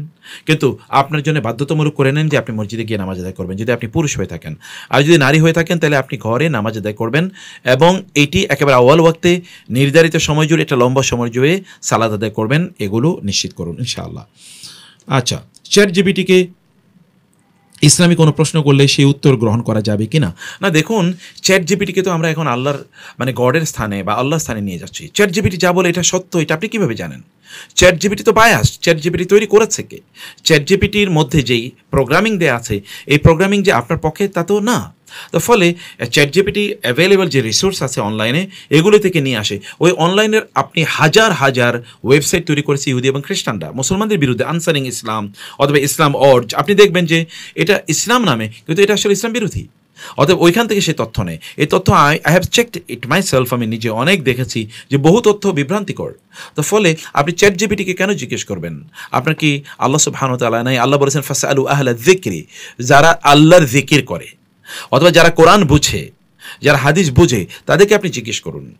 নিজে জ্ঞান অর্জন করুন, অথবা যারা আল্লাহ জিকির, আল্লাহ জিকির মানে এমনি না, যারা নামাজি, যারা কোরআন তেলাওয়াত করে, যারা কোরআনের অভিজ্ঞ, যারা দিন সম্পর্কে জানে, এই সকল ব্যক্তিদেরকে আহলে যিকির বলা হয়। তাদেরকে জিজ্ঞেস করতে আল্লাহ তাআলা বলেছেন। চ্যাটজিপিটি তো আহলে যিকির না। অতএব চ্যাটজিপিটিকে এই জাতীয় প্রশ্ন করা, এটি এবং তার উপর শতভাগ নির্ভর করা, এটা আপনার ইমানকে দুর্বল করে দেবে। বরং এখন তো আমরা দেখছি যে চ্যাটজিপিটি মূলত মানুষকে ব্রেনলেস করে দেওয়ার জন্য এসছে। আপনি চ্যাটজিপিটির উপর নির্ভরশীল হয়ে গেলে এরপরে আপনি আর পড়াশোনা করবেন না, আপনার নিজকে আপনি একেবারে ড্যামেজ করে দেবেন। হ্যাঁ, চ্যাটজিপিটিকে কিছু আপনি তথ্য নিতে পারেন, তারপরে এগুলো আপনি রিচেক করবেন যেগুলো সব ঠিক আছে কিনা, এতটুকু আপনার করা দরকার।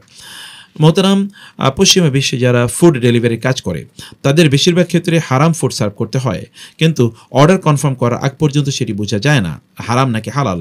আবার কনফার্ম করার পর হারাম হলে সেটি কেউ দিলে এক পর্যায়ে কাটার পরিমাণ বেশি হয়ে যায়, 2-3টি যদি পরিমাণ হয়, পরবর্তীতে অর্ডার দেওয়া হয় না, এমনকি এক পর্যন্ত আইডি একেবারে বন্ধ হয়ে যায়। সেক্ষেত্রে করণীয় কি? সেক্ষেত্রে করণীয় হচ্ছে এই জাতীয় কাজ বন্ধ করে দেওয়া। আপনি ফুডের কোনো অর্ডার আপনি একেবারে গ্রহণ করবেন না। যদি এরকম কোনো বিষয় থাকে, সেখানে শুকর, মদ অথবা ধরুন অন্যান্য হারাম জিনিস থাকে, তাহলে এই কাজ করা আপনার জন্য নিষিদ্ধ। কারণ মনে রাখবেন, আল্লাহ সুবহানাহু ওয়া তাআলা আপনার জন্য রিজিক নির্ধারণ করে দিয়েছেন। নাহনু কাসামনা বাইনাহুম মাঈশাতাহুম, আল্লাহ তাআলা রিজিক আপনার জন্য নির্ধারণ করে দিয়েছেন। এখন আপনি এটাকে হালাল পথে নেবেন নাকি হারাম পথে নেবেন, সেটা আপনার চয়েস। আপনি হালাল পথে ওই রিজিকে পেতেন যা আপনি হারাম পথে গ্রহণ করছেন। মধ্যখানে একজন ব্যক্তি তার নিজকে জাহান্নামী করে নিচ্ছে হারামের মাধ্যমে। তো এটা আপনার করার কোনো প্রয়োজন নেই। ফাআজমিলু ফিত তলাবি, রাসূল সাল্লাল্লাহু আলাইহি ওয়াসাল্লাম বলেছেন তোমরা হালালভাবে রিজিক অন্বেষণ করো, কারণ তোমাদের রিজিক নির্ধারিত। আর রিজকু মাকসুমুন, রিজিক নির্ধারিত। আল্লাহর উপর তাওয়াক্কুল করুন, আল্লাহকে বলুন, আল্লাহ তাআলা আপনার জন্য সেই পথ করে দেবেন ইনশাআল্লাহ। আচ্ছা, রাষ্ট্রপ্রধান ছাড়া কোনো সংগঠনের আমির হাতে বায়াত করা যাবে কি না? দেখুন, বায়াত আসলে এটা একটা পলিটিক্যাল ইস্যু। রাসূলুল্লাহ সাল্লাল্লাহু আলাইহি ওয়াসাল্লাম অথবা সাহাবায়ে কেরামদের মধ্যে আমরা কেবল আবু বকরের হাতে মানুষকে বায়াত করতে দেখেছি, সাহাবায়ে কেরামদেরকে অথবা ওমরের হাতে দেখেছি রাদিয়াল্লাহু তাআলা আনহুম, অথবা মুআবিয়া রাদিয়াল্লাহু তাআলা হাতে, অথবা অন্যান্য খলিফাদের হাতে বায়াত করতে দেখেছি। কিন্তু এটা আমরা এইরকম কোনো ব্যক্তির হাতে এমন বায়াত করতে আমরা দেখিনি। ফলে বায়াতটা আসলে একটা পলিটিক্যাল কমিটমেন্ট। এটা একটা পলিটিক্যাল কমিটমেন্ট। রাসূল সাল্লাল্লাহু আলাইহি ওয়াসাল্লামের পরে রাসূল সাল্লাল্লাহু আলাইহি ওয়াসাল্লামের পর্যন্ত এটা রিলিজিয়াস কমিটমেন্ট ছিল, পরে এটা পুরোটা একটা পলিটিক্যাল কমিটমেন্ট। তো ফলে আমরা সালাফদের যুগে এরকম বায়াতের কোনো প্রচলন দেখি না, কিন্তু এখন আমরা অনেককে দেখতে পাই যে তারা বিভিন্ন সংগঠনের মানে প্রধান অথবা আমির বা এরকম হওয়ার পর তারা বায়াত গ্রহণ করেন।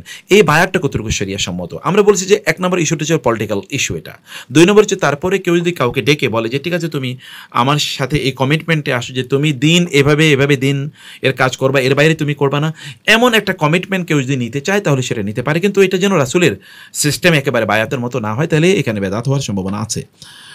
আচ্ছা, এ বলেছেন যে দাঁড়িয়ে রাখা কি সুন্নাহ নাকি নাকি ওয়াজিব? দাঁড়িয়ে রাখা ফরজ, সুন্নাহ ওয়াজিব আপনি পেলেন কোথায়? দাঁড়িয়ে রাখা ফরজ। আল্লাহ সুবহানাহু ওয়া তাআলা এমন কোন রাসূল পাঠান নাই, নবী রাসূল যার দাড়ি ছিল না এবং লম্বা দাড়ি ছিল না। আল্লাহ রাসূল সাল্লাল্লাহু আলাইহি ওয়াসাল্লাম সাহাবায়ে কেরামদের মধ্যে কারো দাড়ি এমন ছিল না যে দাড়ি নাই অথবা লম্বা না। আল্লাহ রাসূল বলেছেন আফুল লোহা, তোমরা তোমাদের দাড়িগুলোকে লম্বা করো, ছেড়ে দাও। অতএব দাড়ি লম্বা করতে হবে, এটা ফরজ। দাড়িকে ছেড়ে দিতে হবে, এটা ফরজ। বলেছেন আমার স্বামী বিদেশে বিয়ে করে নিয়েছে, আমি তাকে বোঝাতে পারছি না, আমার ব্যাপারে খুবই গায়রতবান। আচ্ছা, আলহামদুলিল্লাহ, কিন্তু এখন যাকে বিয়ে করলো সে পর্দা করে না, আবার গেঞ্জি প্যান্ট পরে কাজ করেন, তাহলে তো আমার স্বামী দায়ুস হয়ে যাবেন, আর দায়ুসকে তো জান্নাতের গন্ধ পাবে না। এখন আমি এই জন্য এটা মেনে নিতে পারছি না, আমি মানসিকভাবে খুবই ভেঙে পড়েছি, সবসময় স্বামীর জন্য চিন্তা করি এবং এতে আমি অসুস্থ হয়ে পড়ছি। আমাকে একটু নসিহত করবেন, আর কি করলে আমার জন্য দুনিয়া এবং আখিরাতের কল্যাণ হবে? দেখুন বোন, আপনি স্বামীকে নাসিহা করতেই থাকেন, নাসিহা করতেই থাকেন, নাসিহা করতেই থাকেন, আপনি নাসিহা করতে থাকেন, আপনি তাকে আল্লাহর কাছে দোয়া করতেই থাকেন। তিনি দায়ুস হয়ে যাচ্ছেন, আর দায়ুস তো জান্নাতের গন্ধ পাবে না, এটা তো আমরা জানি।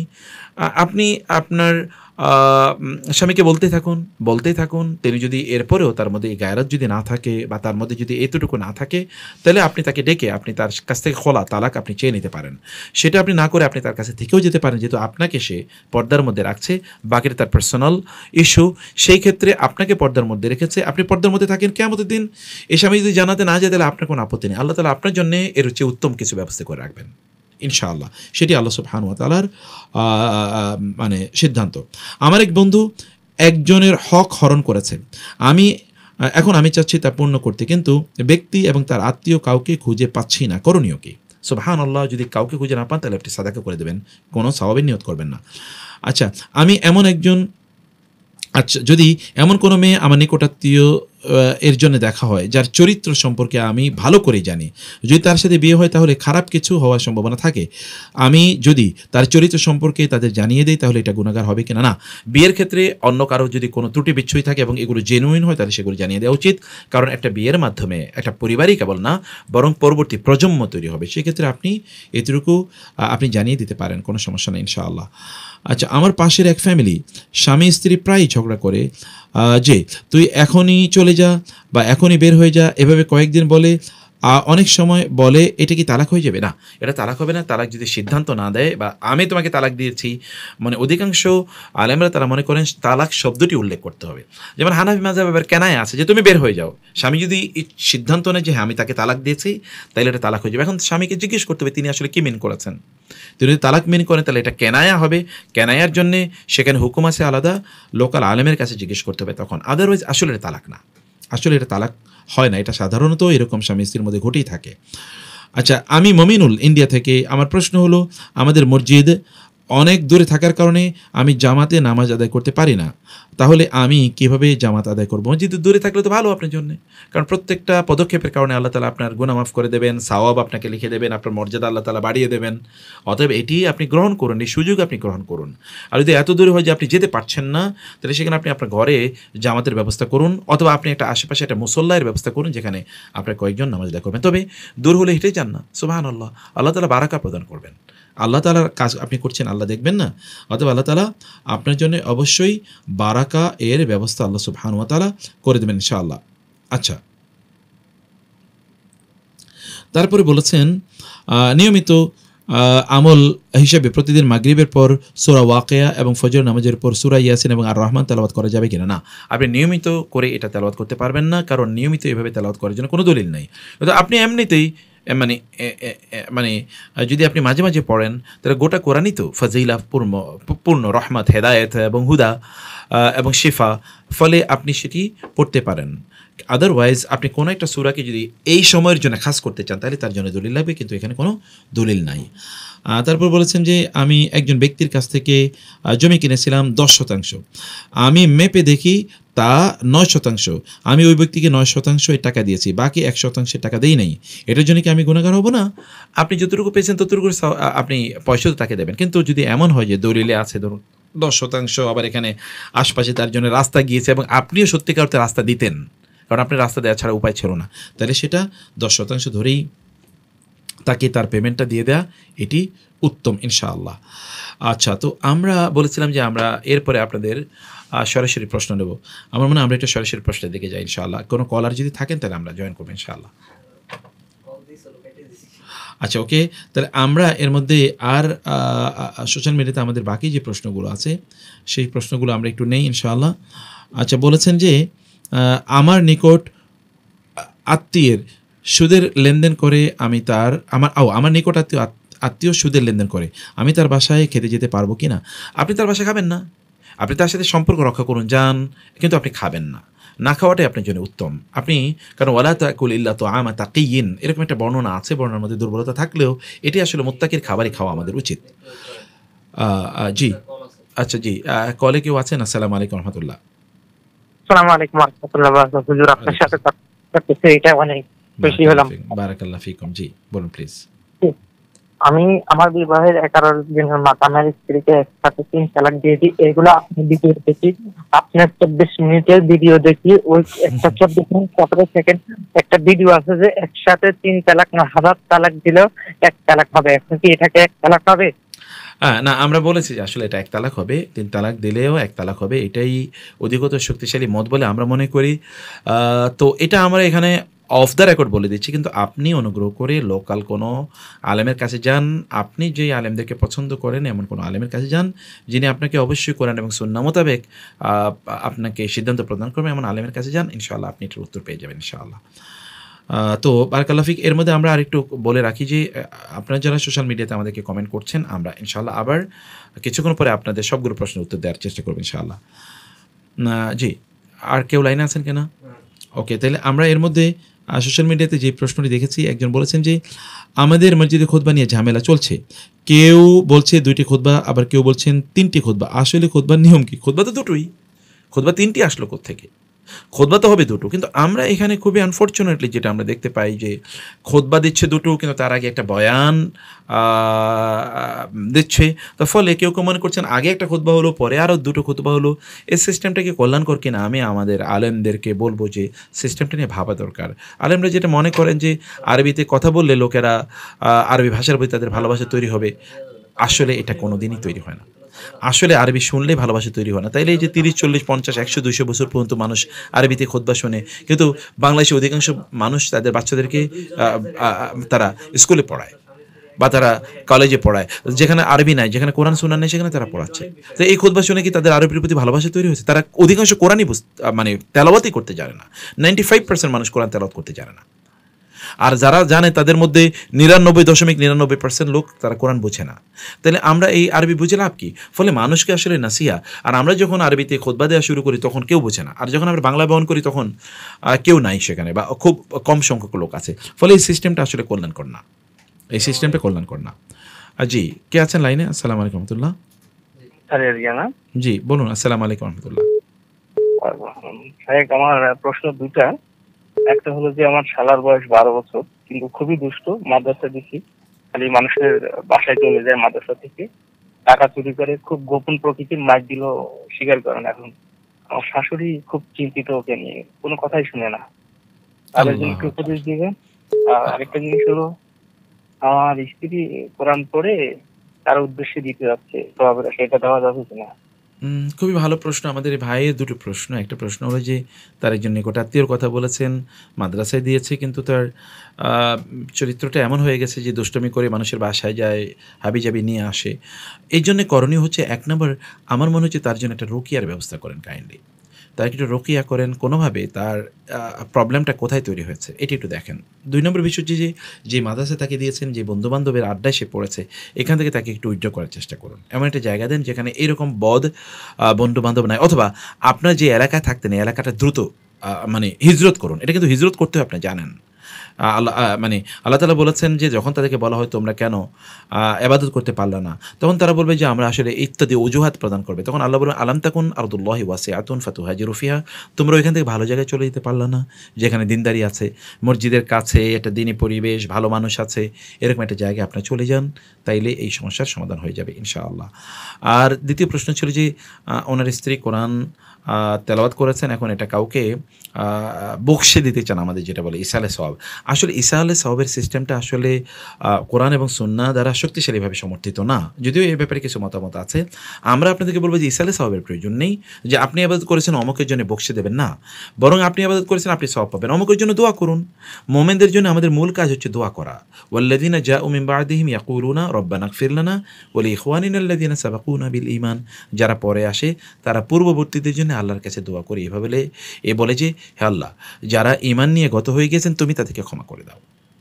সে কারণে তাদের জন্য এরকম ক্ষমা চান। জি, আর কোনো কলার আছেন কিনা? জি, আসসালামু আলাইকুম রহমতুল্লাহ।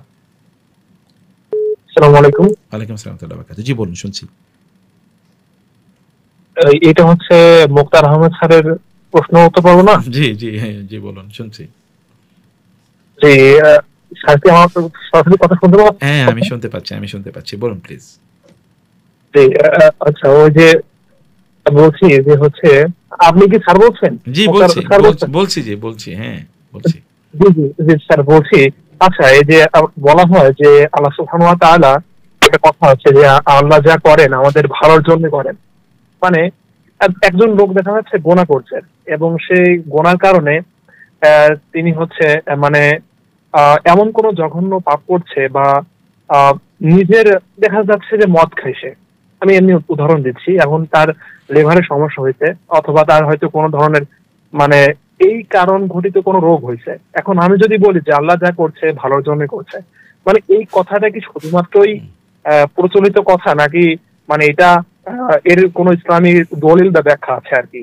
আর একটা প্রশ্ন আমি করতে চাচ্ছিলাম আপনাকে, যে যদি কোনো হচ্ছে সন্তান তার বাবার সম্পর্কে জানে যে সে মানে পরকিয়া করে, অথবা কোনো তার হচ্ছে অন্য কোনো মহিলার সাথে কথা বলে কিংবা সময় কাটায়, সে ভালো ইনকাম করে, কিন্তু সে হচ্ছে তার সন্তানদের ক্ষেত্রে খরচ করার ক্ষেত্রে খালি বলে যে আমার টাকা নাই, আমার কাছে টাকা নাই, অথচ সে কিন্তু দলিলও আছে যে বা প্রমাণও আছে যে সে অন্য একটি মেয়ের সাথে সময় কাটাচ্ছে, অথবা সেখানে টাকা ব্যয় করতেছে, এর যথেষ্ট এভিডেন্টও আছে, ঠিক আছে? তো তাকে ধরার পরে সে দেখা যায় যে অস্বীকার করতেছে, অথচ সে কিন্তু ইসলামিক ব্যাকগ্রাউন্ডেরই মানে সে পড়াশোনা করছে, ঠিক আছে? তো এই ক্ষেত্রে মানে সন্তান হিসেবে এই বাবার জন্য কি করা যেতে পারে? অথবা যদি মানে তার মেয়ে থাকে, সেই মেয়ে হচ্ছে বা মেয়ের হাজবেন্ড, অর্থাৎ ওই মানে ওই লোকের জামাই যে উনিও জানে এই সম্পর্কে, তাদের এখন কি করা উচিত আসলে ওনার এগেইনস্টে, একটু যদি বলতেন। আসলে খুবই দুঃখজনক এটি। এত দুর্ভাগ্যজনক যে একজন মানুষ, তার যদি মেয়ে বিয়ে হয়ে থাকে, তাহলে তার বয়স হয়ে গেছে, তাহলে এরপরও তিনি যদি পরকীয়া অথবা এরকম হারাম রিলেশনের মধ্যে জড়িয়ে যান, তাহলে তো ভয়াবহ অবস্থা। আপনাদের এক নম্বর কাজ হচ্ছে যে তাকে নাসিহা করা, তাকে ব্যাপক পরিমাণ নাসিহা করা, তাকে পরামর্শ দেয়া, এবং এবং এবং তাকে এগুলো থেকে ফেরানোর জন্য যত ধরনের মানে প্রচেষ্টা আছে এগুলো সব করা। যদি এগুলো তিনি কোনোভাবে না করেন বা না মানেন, তাহলে প্রয়োজনে তাকে আপনার বয়কটও করতে পারেন, যে আপনাকে আমরা তাহলে আপনার সাথে আমরা সব বন্ধ করে দিলাম, সব কথা বা ইত্যকার আমরা বন্ধ করে দিলাম, এগুলো আপনি বলতে পারেন ইনশাআল্লাহ। আর আমরা আরেকটা নাসিহা করবো যে আপনারা কোনো ভালো আলেমের কাছে তাকে নিয়ে যান, এবং আলেমের মাধ্যমে তাকে একটু নাসিহা করুন। কখনো কখনো নিজেরা কথা বললে কাজ হয় না, অন্য কাউকে দিয়ে কথা বলালে একটু কাজ হয়, এটি হতে পারে ইনশাআল্লাহ। আর আপনি যেটা বলেছেন যে আল্লাহ যা করেন ভালোর জন্যই করেন, কোনো ব্যক্তি মদ খেয়েছে, এখন তার লিভারে ক্যান্সার হয়েছে, না, আল্লাহ সুবহানাহু ওয়া তাআলা কখনো কখনো মানুষকে পরীক্ষা করার জন্যে কিছু বিপদ দেন, কখনো কখনো মানুষকে শাস্তি প্রদান করেন অপরাধের কারণে। অতএব সকল বিপদেই শাস্তি না, আবার সকল বিপদেই কি আল্লাহর পক্ষ থেকে পরীক্ষা না। এবং এই কারণে এটাকে ঢালাওভাবে কথা বলা যাবে না। কোরআন এবং সুন্নাহ সমর্থিত, বিয়াদিকাল খায়ের, তোমার হাতেই সকল কল্যাণ, এবং যা তোমাদের কল্যাণ ঘটে সেটা আল্লাহর পক্ষ থেকে, আর যা তোমাদের অকল্যাণ ঘটে সেটা তোমাদের পক্ষ থেকে। ফলে আল্লাহ আমাদের জন্য কল্যাণটা আল্লাহর পক্ষ থেকে হয়, কিন্তু অকল্যাণ যেটা এটা আমাদের নিজেদের কারণে হয়, সেটি আল্লাহর পক্ষ থেকে হয়, মানে আল্লাহ সিদ্ধান্ত নেন, কিন্তু সেটা আমাদের নিজেদের কারণে হয়। ফলে কোনো ব্যক্তি মদ খাওয়ার পর তারপরে তার ক্যান্সার হয়েছে, এটা আল্লাহ যা করেন ভালোর জন্যই করেন, এটা ওই ব্যক্তির জন্যে আল্লাহ তাআলা তাকে এটা শাস্তি প্রদান করেছেন। তাহলে তো লোহিত সাগরে যখন ফেরাউন নিমজ্জিত হয়ে গিয়েছিল, তখন তো আমরা বলি যে আল্লাহ যা করেন ভালোর জন্য করেন। হ্যাঁ, এটা অন্যের জন্য ভালো, কম্পারেটিভলি, রিলেটিভলি, যে আমাদের জন্য ভালো, কারণ আমরা এখান থেকে শিক্ষা নিয়েছি, মুসা আলাইহিস সালাম বা ইসরায়েলের জন্য ভালো, কিন্তু ফেরাউনের জন্য তো এটা ভালো না, এটা তো তার জন্য শাস্তি, তাই না? অতএব এটা একেবারে গদ বাঁধা এটা বলা যাবে না। এটা অবশ্যই আপনার সিলেক্টিভ, মানে বিভিন্ন সিচুয়েশনের উপর ভিত্তি করে এই কথাটাকে বলতে হবে ইনশাআল্লাহ। বারাকাল্লাহ ফিক। জি, এরপরে কে কলার লাইনে আছেন? আসসালামু আলাইকুম রহমতুল্লাহ। জি বলুন, আমরা শুনতে পাচ্ছি।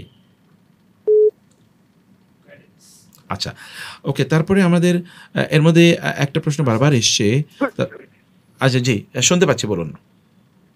আসসালামু আলাইকুম ওয়া রাহমাতুল্লাহ। ওয়ালাইকুম আসসালাম ওয়া রাহমাতুল্লাহি ওয়া বারাকাতুহু। জি শুনতে পাচ্ছি, বলুন।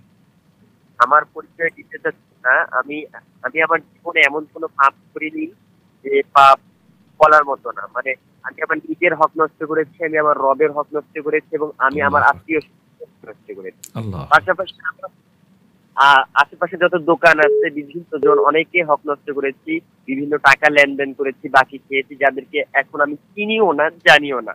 কিন্তু আমি আল্লাহর হক নষ্ট করলে আল্লাহ আমাকে মাফ করে হয়তো দিতেও পারেন, কিন্তু মানুষের হক নষ্ট করেছি, এটা আমি তাদের কাছে মাপও দিতে পারতেছি না, টাকাটা লেনদেনও করতে পারতেছি না। আমি এই ব্যাপারে কি করতে পারি? মানে আপনি কি তাদেরকে চিনছেন না, মানে খুঁজে পাচ্ছেন না এরকম? হ্যাঁ, অনেককেই খুঁজে পাচ্ছি না। জি, বুঝতে পেরেছি ভাই। খুবই দুর্ভাগ্যজনক। আমরা আপনাকে বরং ওয়েলকাম জানাই যে আপনি রিয়েলাইজ করেছেন, এবং আমরা আপনার জন্য আল্লাহর কাছে প্রার্থনা জানাই আল্লাহ তাআলা যেন আপনাকে এই রিয়েলাইজেশন, এই যে অনুভূতি যেটা আপনার তৈরি হচ্ছে, এর উপর যেন আল্লাহ তাআলা আপনাকে রাখেন। Realization is very important. এই জন্যে রাসূল সাল্লাল্লাহু আলাইহি ওয়াসাল্লাম বলেছেন আত-তাওবাতু ওয়ান-নাদামু, মানে তওবা হচ্ছে রিয়েলাইজেশন, যে আপনি একটা রিপেন্টেন্স, যে এটা যে অন্যায় হয়েছে, তো এই অনুভূতি আপনার মধ্যে তৈরি হয়েছে, এটা খুবই ভালো, এটা ফার্স্ট স্টেপ। সেকেন্ড স্টেপ যেটি, তা হলো যাদেরকে আপনি চেনেন তাদেরকে তাদের কোনো অধিকার থাকলে সেটা ফেরত দেন, আর যাদেরকে চেনেন না আনুমানিক ধরে তাদের এই অর্থগুলো সাদাকা করে দেন, ভালো কোনো কাজে এগুলোকে দিয়ে দেন, যেগুলো সাদাকায়ে জারিয়ার মতো কাজ হবে এই সকল জায়গায় সেগুলো দিয়ে দেন। আপনি সওয়াবের প্রত্যাশা করবেন না, কিন্তু আপনি গুনাহ থেকে বাঁচার প্রত্যাশা করবেন, কারণ আপনি তো যেটা করছেন সেটি অন্যের হক প্রদান করছেন। সেক্ষেত্রে আপনি সওয়াবের মানে প্রত্যাশা না করে গুনাহ থেকে বাঁচার, আল্লাহর শাস্তি থেকে বাঁচার প্রত্যাশা করেন, তাহলে আল্লাহ সুবহানাহু ওয়া তাআলা ওই ব্যক্তিকে এর কারণে বিনিময় প্রদান করবেন, আল্লাহ আপনাকে গুনাহ থেকে মুক্ত করে দেবেন। 3 নম্বর বিষয় হচ্ছে প্রিয় ভাই, এর উপরে স্থির থাকতে হবে। এটার উপরে স্থির থাকুন, যেন এটা কখনোই আপনার মাধ্যমে আবার রিপিটেশন না হয়, যে আপনি আবার এই কাজগুলো করছেন, এটা যেন না হয়। আল্লাহ তাআলা তৌফিক দান করুন, আল্লাহুম্মা আমিন। জি, তারপরে কে লাইনে আছেন? আসসালামু আলাইকুম রহমতুল্লাহ। আসসালামু আলাইকুম। ওয়ালাইকুম আসসালাম ওয়া রাহমাতুল্লাহি ওয়া বারাকাতুহু। শুনতে পাচ্ছি। শায়েখ, আমার প্রশ্ন ছিল যে কাবিন নাম্বার 18 নম্বর কলামে বিবাহের সময় যে শর্ত সাপেক্ষে স্বামী কর্তৃক স্ত্রীকে অর্পিত তালাকের ক্ষমতা দেওয়া হয়, সেটাতে কিছু শর্ত জুড়ে দেওয়া হয়। স্ত্রী কি সেই শর্তগুলো যদি তার রিয়েল লাইফে না পায়, তাহলে কি এই ক্ষমতা ব্যবহার করতে পারে? এটা যদি স্বামী, আমাদের বোন বলেছেন যে কাবিননামাতে তাফউইদ দেয়া থাকে। তাফউইদ মানে হচ্ছে স্ত্রীকে এই অধিকার দেয়া থাকে যে তিনি চাইলে তার স্বামীকে তালাক দিতে পারবেন, এবং সেখানে কিছু শর্ত থাকে। ওই শর্ত যদি পূরণ না হয়, তাইলে তার স্বামীকে তিনি তালাক দিতে পারবেন কিনা, যেটা তাফউইদ মানে খোলা তালাক। এক্ষেত্রে আমরা 1 নম্বর কথা বলব যে প্রিয় বোন, এই তাফউইদটি স্বামী ইচ্ছা করে দিয়েছে, বুঝে শুনে দিয়েছে, এটা নিশ্চিত হতে হবে। ওইখানে লেখা থাকলে কেবল হবে না, আপনাদের ওই সময় আলোচনা কী হয়েছিল, দ্যাট ইজ ইম্পর্ট্যান্ট। লেখা থাকলে অনেক কিছু ভুয়া লেখা থাকে। মুসলমানরা এই লেখার উপর নির্ভর করে না। আল মুমিনুনা আলা শুরুতিহিম, তারা আসলে কী বলেছেন, কী সিদ্ধান্ত নিয়েছেন, কী চুক্তি করেছেন, তার উপর নির্ভর করে। তো সেইটা কি করেছেন, এটা আপনাদের সেই সময়ের কথা আপনি চিন্তা করে দেখুন। আপনারা মানে যাদের ব্যাপারে বলছেন সেটা চিন্তা করা দেখতে হবে। আর দ্বিতীয়ত বিষয় হচ্ছে যে এরপরে যে কন্ডিশনগুলো এখানে দেওয়া আছে, কন্ডিশনগুলো ইসলামী শরিয়া এগুলো সবই অ্যাপ্রুভ বা অ্যাকনলেজ করে কিনা। কারণ এখন তো ধরুন বিভিন্ন সমাজে নারীবাদী চেতনা, অথবা ধরেন ওয়েস্টার্ন কালচার, অথবা ধরেন মানে সেখানে ধরেন সামাজিক কিছু প্রথার কারণে এমন কিছু জিনিস সেখানে দেওয়া আছে, এগুলো অথবা শরিয়া ম্যান্ডেটেড না, শরিয়া অনুমোদিত না। তো ফলে এমন কোনো জিনিস থাকলে ওইখানে লেখা থাকলেও তাতে কার্যকর হবে না, মানে আল্লাহ দরবারে কার্যকর হবে না, দুনিয়াতে কার্যকর হতে পারে। কিন্তু দুনিয়াতে কার্যকর হলো কি, আল্লাহ দরবারে কার্যকর না হলে তো এটা ভয়াবহ বিপদ হয়ে যাবে কিয়ামতের দিন। অথবা আপনি যে কোনো একজন আলেমের সাথে জিনিসটা দেখান এবং আপনাদের সিচুয়েশনটা সেখানে ব্যাখ্যা করুন। যদি দেখা যায় তাহলে আপনি খোলা নিতে পারবেন ইনশাআল্লাহ, তাতে কোনো সমস্যা হবে না ইনশাআল্লাহ। জি, তারপরে কি আছেন লাইনে? আসসালামু আলাইকুম রহমতুল্লাহ। ওয়ালাইকুম আসসালাম হুজুর। আমি হচ্ছে ওই যে একটু আগে লাইন কেটে গেল হুজুর, মানে ওই যে যারা সম্পর্কে কথাটি বললাম আর কি, যার সম্পর্কে ওই যে পরকীয়া করে আর কি, হ্যাঁ, তার মেয়ে বিয়ে হয়ে গেছে। আচ্ছা, উনি হচ্ছে কিন্তু ইসলামিক প্রেক্ষাপট সবকিছু জানেন এবং উনি নিজেও একজন ইসলামিক আহ, মানে অ্যাক্টিভিটি এর লোকই বলতে পারেন, ব্যাকগ্রাউন্ডের লোক আর কি, ঠিক আছে। তো উনি ওনার এখন বর্তমান যে ওয়াইফ আছেন উনি কিন্তু ওনাকে যথেষ্ট পরিমাণে মানে টেক কেয়ার করেন। ইভেন উনি একদম মানে সবকিছু ওনার পরিচর্যা করেন। ইভেন উনি এর আগে পরকীয়া করতে গিয়ে ধরা পড়ছে, সে সময় ওনার বর্তমান স্ত্রী ওনাকে মাফও করে দিয়েছেন, এখনো বলতেছে তুমি ফিরে আসো। মানে সমস্ত ভাবে ওনাকে বোঝানো হচ্ছে এবং উনি নিজেও কিন্তু এই ব্যাপারে অবগত আছেন, তাকে আল্লাহর ভয় দেখানো হচ্ছে, কিন্তু তিনি ফিরতেছেন না। আর যদি বলা হয় যে তুমি মানে বয়কট করার কথা বলা হয়, তাহলে সে বলবে সমস্যা নেই। কিন্তু তার উপর তো মানে তার সন্তানরা তো তার দুই ছেলে তো এখন ডিপেন্ডেবল, তাদের পড়াশোনা আছে, বুঝতে বয়কট পেরেছি, করলে তো আসলে তাদের বুঝতে খুবই পেরেছি, মানে ক্ষতি হবে। জি, বুঝতে পেরেছি, এই বুঝতে ক্ষেত্রে কি করা যেতে পারে? ক্লিয়ার। আমার মনে হয় যে আপনারা একটু কাজ করতে পারেন কিনা, ওনাকে একজন মানসিক রোগী, মানসিক ডাক্তার দেখাতে পারেন কিনা। এটা একটা বড় প্রবলেম। এটা মানসিক রোগ অনেক সময়, মানে মানুষ আসলে সে বুঝতে পারে না যে সে কী করছে, অথবা একজন মানসিক রোগী হিসেবে তাকে ট্রিট করা যায় কিনা, এটা 1 নম্বর পরামর্শ। 2 নম্বর পরামর্শ, তাকে ভালো কোনো আলেমের কাছে নিয়ে যান, একটু আলেমের শরণাপন্ন তাকে করান, আলেমের কাছে নিয়ে যান, আলেমের শরণাপন্ন তাকে করান।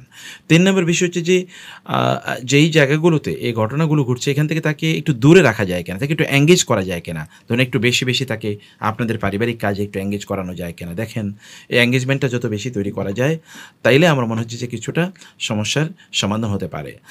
আর এইটা তো মানে ব্যক্তি পরিবর্তন না হলে তো মহা মুশকিল, এটা অনেক ধরনের মুশকিল। আপনারা পারিবারিকভাবে বিষয়টা নিয়ে বসুন, এটা নিয়ে আলোচনা করুন। আবার ওই যাদের সাথে রিলেশন মেনটেন করছে তাদেরকেও বিষয়টা জানান, তাদের সাথেও এটা নিয়ে আমার মনে হয় বসা দরকার এবং তাদের পরিবারকেও জিনিসগুলো জানানো দরকার। তাইলে এক ধরনের ডেটারেন্স এটা তৈরি হবে। আদারওয়াইজ আপনার পারিবারিকভাবে এটা বসুন, যেন তার বিষয়টা অন্যরা জানে, এটা তার জন্য একটা ডেটারেন্ট হিসেবে কাজ করবে ইনশাআল্লাহ। আচ্ছা, তারপরে কি আছেন লাইনে? সে খালি বলে, জি ওয়ালাইকুম আসসালাম, সেটা তার কাছে কিছু বললে সে খালি বলে যে মানে আমি বিয়ে করবো, কিন্তু শুধু ফার্স্ট ওয়াইফকেই তো সে মানে সামলাতে পারে না। না, ঠিক আছে, এটা এটা এটা হবে না, ঠিক হবে না। তিনি ওটা করতে পারবেন। আপনারা পারিবারিকভাবে বড় করে বসুন, আত্মীয় নিয়ে বসুন, এটা তার জন্য, এটা তাকে ঠিক করে ফেলবেন ইনশাআল্লাহ। যে কে আছেন লাইনে? আসসালামু আলাইকুম রহমতুল্লাহ।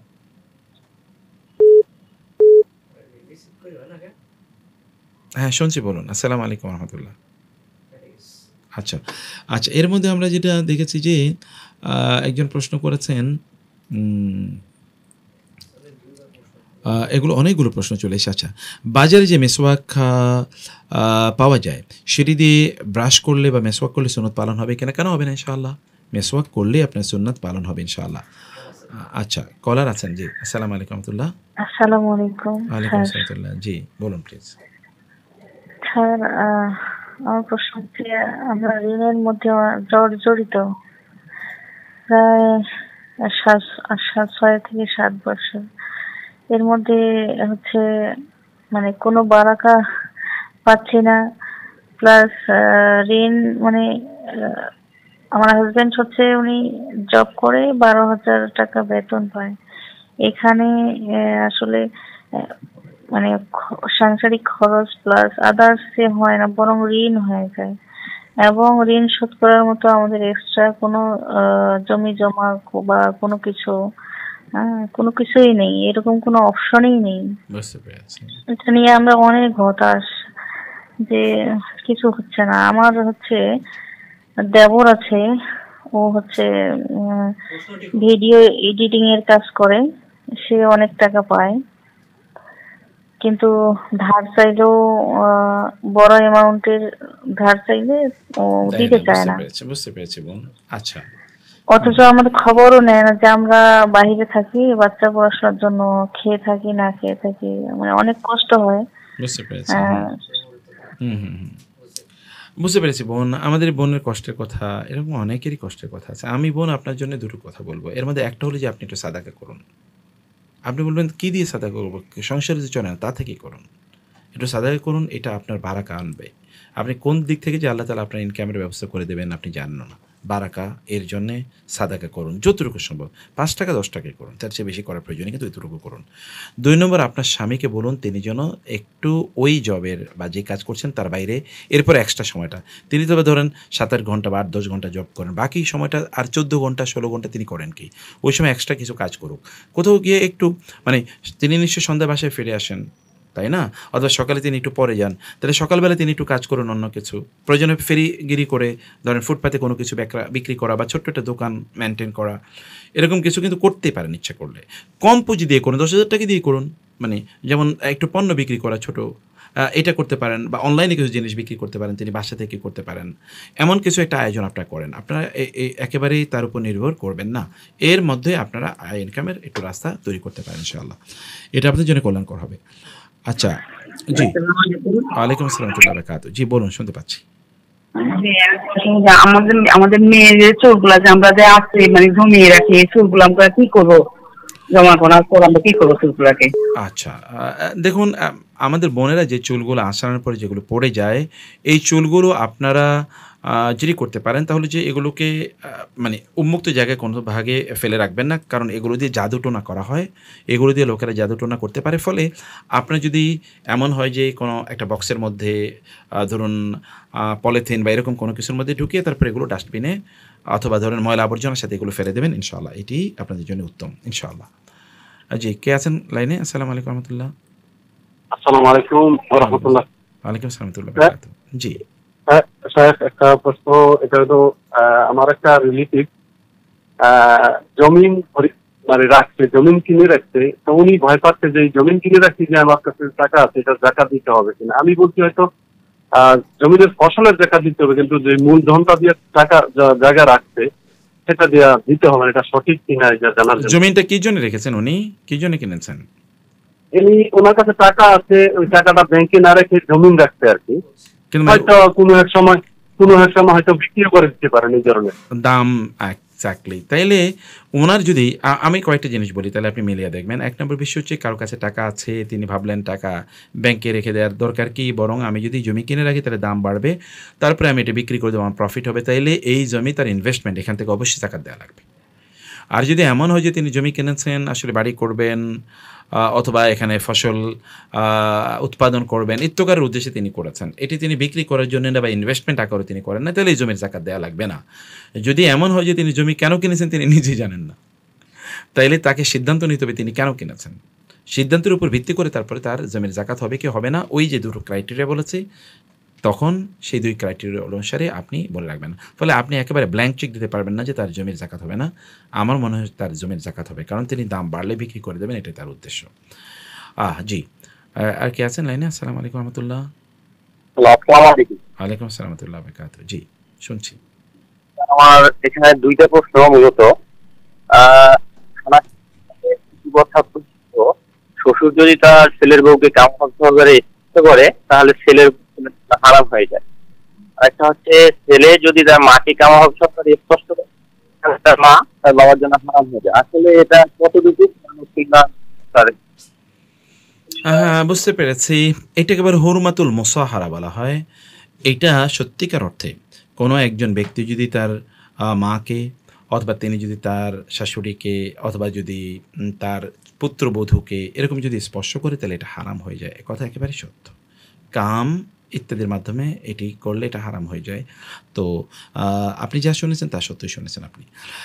আমরা মনে হয় যে এর মধ্যে অনেকগুলো অন্য প্রশ্ন ছিল, তো আমরা সেই একটা প্রশ্নের উত্তর দিয়ে তারপরে আজকে আমরা শেষ করে দিই ইনশাআল্লাহ।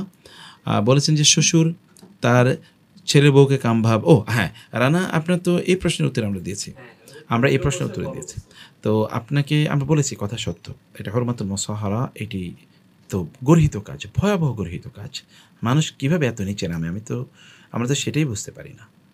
আল্লাহ তাআলা আমাদেরকে রহম করুন। কার যদি প্রয়োজন হয় তাহলে তিনি বিয়ে করবেন, তার যদি প্রয়োজন হয় তাহলে তিনি ডাবল বিয়ে করবেন, যদি তিনি নিশ্চিত করতে পারেন যে তার স্ত্রীদের মাঝে ইনসাফ মেনটেন করতে পারবেন। আদারওয়াইজ তিনি এই কাজ কেন করেন? লা হাওলা ওয়ালা কুওয়াতা ইল্লা বিল্লাহ। আল্লাহ সুবহানাহু ওয়া তাআলা আমাদেরকে তার দ্বীনের সাথে সম্পৃক্ত থাকার তৌফিক দান করুন, আল্লাহুম্মা আমিন। সবাইকে আল্লাহ তাআলা অনেক কল্যাণ দান করুন। আজকে অনেকে আমাদের সাথে আরও জয়েন করতে চেয়েছিলেন, যেহেতু আজকের সময় শেষ হয়ে গেছে, ইনশাআল্লাহ পরবর্তী পর্বগুলোতে আবারও আপনাদেরকে আমরা এই প্যাটার্নই পাবো, সেই প্রত্যাশা রেখে আজকে এখানে শেষ করছি। হাযা ওয়া সাল্লাল্লাহু সুবহানাহু ওয়া তাআলা নবিনা মুহাম্মদ ওয়া আলিহি ওয়া সাহবিহি আজমাইন। সুবহানাকাল্লাহুম্মা ওয়া বিহামদিকা আশহাদু আল্লা ইলাহা ইল্লা আনতা আস্তাগফিরুকা ওয়া আতুবু ইলাইক। ওয়াসসালামু আলাইকুম ওয়া রাহমাতুল্লাহি ওয়া বারাকাতুহু।